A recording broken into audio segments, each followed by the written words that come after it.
liquidificador.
Adentrar o universo desencanadíssimo do liquidificador. E hoje, conversando aqui comigo, está Diego José, o quadrinista e animador. Desenho animado. Diego, como é que você começou aí essa sua afinidade com os quadrinhos, com esse mundo aí dos quadrinhos? Eu comecei a fazer quadrinhos quando eu era muito pequeno, assim, tipo, talvez uns 18 anos ou menos. Os primeiros quadrinhos que eu fiz foram da Turma da Mônica, assim, porque eu tinha assinatura da Turma da Mônica, então eu lia muito, eu lia e relia depois as histórias da Mônica de novo. Então eu fazia quadrinhos com a Mônica, Cebolinha e tal. Depois eu fiz um personagem chamado Supercão, quando eu era criança também. Teve 2 números e meu pai, que está aqui, me ajudou muito nisso, tirava xerox e vendia para o pessoal do trabalho dele, a minha mãe também. E começou assim desde pequeno mesmo esse meu gosto por quadrinho, desenho animado, Caverna do Dragão, He-Man, essas coisas. Você gosta assim, desse ambiente, o teu métier, essa coisa dos heróis? Sim, eu gosto muito dessa coisa de super-heróis e fantasia também, né? Como eu falei já, Caverna do Dragão, o He-Man, os desenhos que eu mais gostava quando era criança, assim. E isso tudo me influenciou, né? Também mais tarde também veio coisas como Akira, que me influenciou muito também. A própria Turma da Mônica, o anime japonês, o mangá. E tudo virou influência pra mim, né? Uhum. Você, como é que é essa tua história nos mangás? Você já fez alguma coisa? Com mangá especificamente não, mas a minha história em quadrinho ela foi citada já por ter algumas influências de mangá. Eu achei parecido quando eu vi. Tem um pouco de influência também dos tokusatsu, né, que são aquelas séries tipo Jaspion, Changeman, Jiraiya, que eu coloco esses personagens na minha história também. Na minha história tem personagens que são similares a esses, assim, fazendo referência a eles também. Ah, legal. Você andou fazendo coisas aí importantes, mas antes disso, eu quero saber como é que foi. Você é autodidata, você fez uma faculdade, como é que é? Eu fiz faculdade de publicidade por falta de opção, né? Porque não tinha nada que encaixasse direto no desenho. Aí, aquela coisa, né? Tem algumas coisas foram bem próximas do que eu gosto, né? Como comunicação visual, aquelas coisas que mexem com desenho, mas tem coisas que eu detestei completamente, como administração, por exemplo, essas cadeiras mais assim. Aí ficava meio complicado. Mas eu fiz 2 cursos na Escola de Arte do Daniel Brandão, né, que é um desenhista muito bom aqui de Fortaleza também. Fiz o curso com Álvaro Rio, que é um desenhista cearense que trabalha para a Marvel, para DC Comics, um dos grandes aí do Ceará também. Fiz esses cursos e esses cursos contribuíram, mas boa parte do aprendizado foi mesmo sozinho, né? E desenvolvendo alguma coisa que eu já tinha assim comigo, né? Claro que os cursos ajudaram muito também. Diego, pra ti, pra você, o que é mais interessante assim, da tua carreira? É você fazer uma coisa meio Álvaro Rio, fazer uma coisa que já existe, ou você enveredar no caminho totalmente autoral? Como é que é? Isso aí é Não dá pra interessante. fazer as duas coisas juntas, eu sei. Interessante isso aí, porque no começo, todo menino que gosta de história em quadrinho, o sonho dele é desenhar pra Marvel, né? Desenhar Homem-Aranha, desenhar Capitão América, desenhar Wolverine, isso aqui. E eu era um desses também. Inclusive, eu comecei a fazer teste pra Marvel, fiz alguns testes, mas depois justamente eu fui pelo caminho autoral. Porque justamente eu comecei a ver que o mais interessante era você ter alguma coisa sua no trabalho, né? Ter uma personalidade sua no trabalho, que você trabalhar numa editora grande, você não pode ter, mas não, até certo ponto não tem. Porque você tem que entrar no esquema que eles pedem, você tem que entrar no esquema que o mercado pede, né? Naquele momento, o desenhista tem que se adequar ao que está na moda, entre aspas, naquele momento, no mercado de quadrinhos, né? E os desenhistas brasileiros, pelo menos há alguns anos atrás, eles não podiam manter o próprio nome do trabalho também. Eles tinham que americanizar o nome. Por isso que o Álvaro Rio, o cearense virar o Rio quando vai pra lá. E muita coisa assim acontece. Então eu acabei sendo influenciado por coisas mais pessoais, mais autorais. E aí eu tentei pegar um pouco desse meu conhecimento de quadrinho de super-herói, um pouco desse conhecimento de narrativa e tudo que eu tinha aprendido pensando em trabalhar com super-heróis e passei a trabalhar nos meus próprios quadrinhos. Eu fui por esse caminho mais assim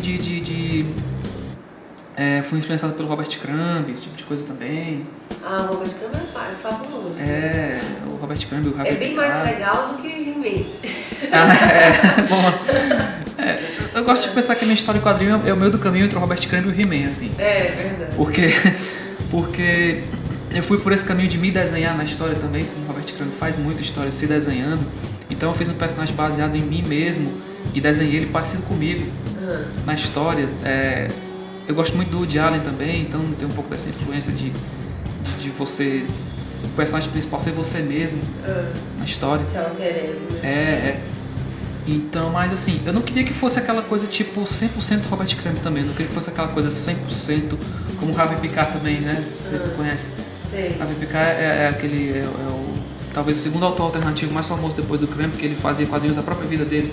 Eu sei. Tudo que acontecia na vida exatamente dele, ele pegava e fazia o roteiro e fazia o quadrinho. Igual, é a vida dele, do jeito que tudo que acontece. Eu queria coisa assim meio a meio. Eu queria que fosse metade baseado na minha vida, metade fantasioso. Metade coisas de super-heróis, superpoderes, esse tipo de coisa. Então meio que fiz uma mistura das duas influências. Ah, legal. O que mais você gosta? Assim, agora eu fiquei curiosa, porque você gosta do Robert Crumb e gosta do He-Man. Gostava do He-Man, mas é gostar ainda que é legal, né? Sim. Então o que é que você gosta mais desses quadrinhos assim, meio underground? O Robert Crumb é um dos principais que eu gosto, né? Acompanho até hoje, sim. E o que mais?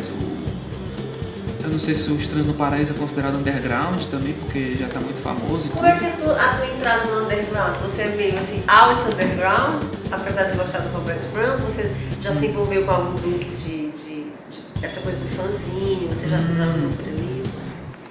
Assim, eu não sou muito, assim, digamos, eu não sou da turma do pessoal, não sei nem como é que eu falo, assim, do underground dos fanzines, assim. Mas eu me sinto próximo a eles com relação às minhas influências, assim, como Robert Crumb, esse tipo de coisa. Eu também gosto muito do Bonnie, que é um quadrinho... existe uma diferença entre autoral e underground, né? Porque muitas coisas são autorais, mas são muito famosas e não sei bem se recebe o nome de underground, né? Porque... Então, eu gosto muito do Bonnie, que é um quadrinho autoral também, do Estranhos do Paraíso, que é um quadrinho autoral também.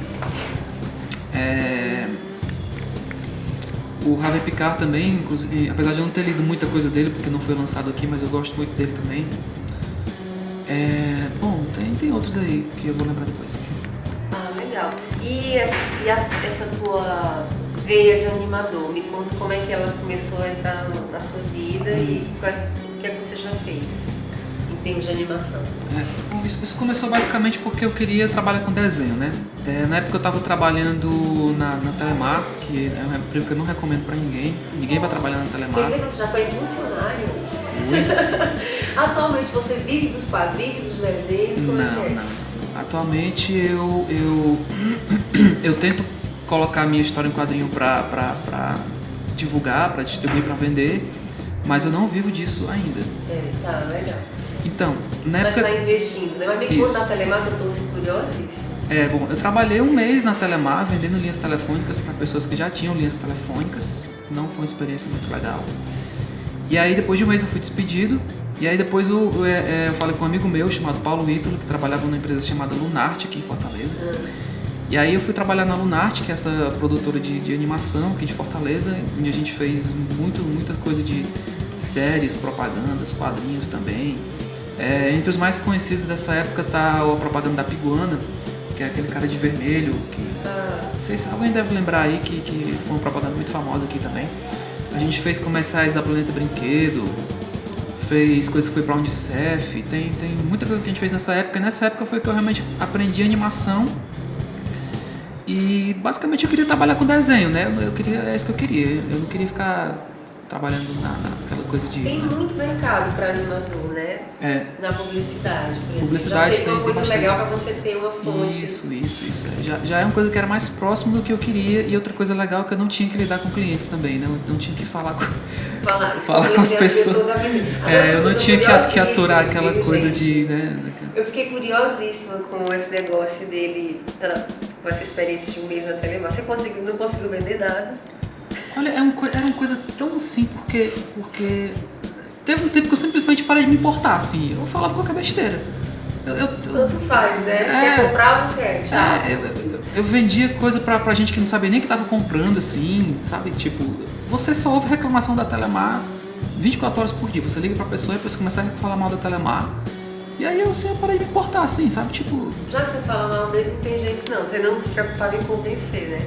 Mas deu pra comprar alguma coisa legal com o dinheiro da rescisão do contrato, da demissão? A única coisa legal que teve, que eu trabalhei na Telemar, foi porque justamente eu peguei material daquilo pra poder falar nas minhas histórias, assim, sabe? Eu peguei aquele sentimento de repulsa contra a coisa da corporação e você só pode ficar 15 minutos no banheiro. Se você fica mais de 15 minutos no banheiro, a pessoa volta e fala: você tá com algum problema? Você tá doente?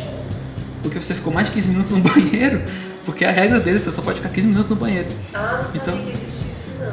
Você só tem 10 minutos pra comer, e tem que ficar lá sentado, e você tem que atingir a meta de vendas e não sei o quê. É uma escravidão, terrível. Eu só aguentei um mês, mas aí quando eu saí, eu fiquei com isso na cabeça, e aí eu usei isso eu coloquei um pouco disso na minha história. O Alan Sieber, você conhece o negócio do Alan Sieber, que fez Vida de Estagiário? Olha, eu não conheço, mas eu já ouvi falar. Você ia adorar, porque ele fez um livro fantástico falando de vida de estagiário.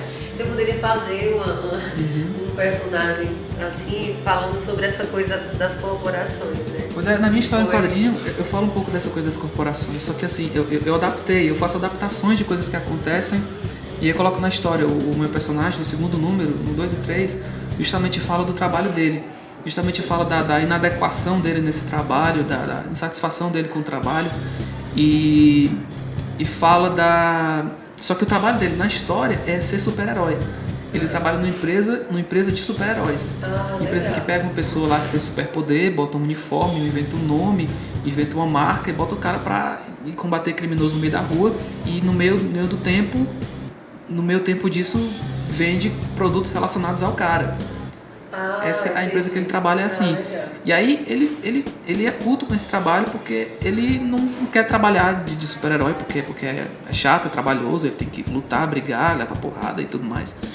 E aí eu meio que adaptei essa experiência que eu tive nesse trabalho e outros trabalhos que eu não gostei, um pouco assim, que eu tive na coisa. É complicado, né, essa vida do artista se adequar a essa sustentabilidade, a engrenagem que pede a sustentabilidade.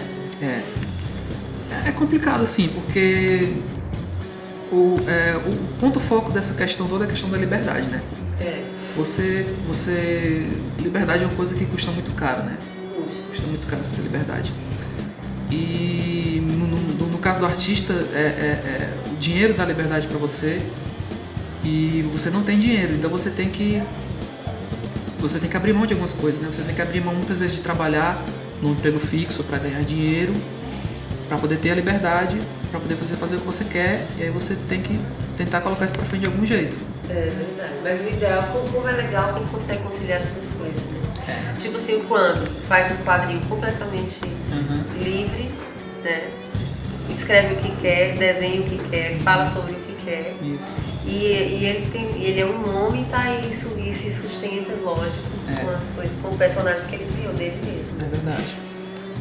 Mas isso é possível. Isso é possível, assim, o Crumb viveu em outra época, em outro lugar também, né? Assim, e na mesma época não dele... No Brasil tá muito politicamente correto. Não, tá isso, exatamente. O Brasil tá politicamente correto, assim, tipo...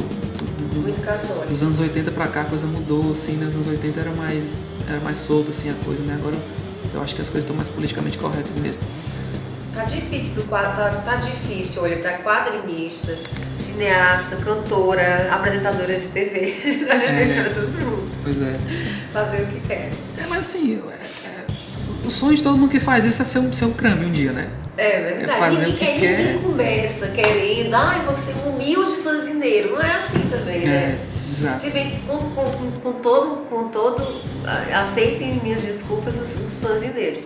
Porque existem fanzines incríveis, mas assim, ninguém quer ficar só naquele ambiente ali, quer que a sua obra tenha um alcance maior. Isso. Às vezes começa no underground, depois vai pro oficial, porque quer ter uma amplitude maior. Isso. Né? Nem sempre quem começa no underground fica no underground. Exato. E tem também aquela coisa de vou sair do underground para ir pro mainstream, e aí, o que isso vai exigir de mim? Eu vou ter que mudar alguma coisa? Eu vou ter que falar o que as pessoas querem ouvir, eu vou ter que, sabe? Tem todas essas questões falar também. O que as pessoas querem ouvir, esse é mas só que a contradição dessa coisa tá nisso aí, porque você quer falar uma coisa que você quer, mas você não sabe se outra pessoa quer ouvir. Mas você mesmo assim tem que falar, porque é o que você quer. É o que você quer, exatamente. É o que a gente quer.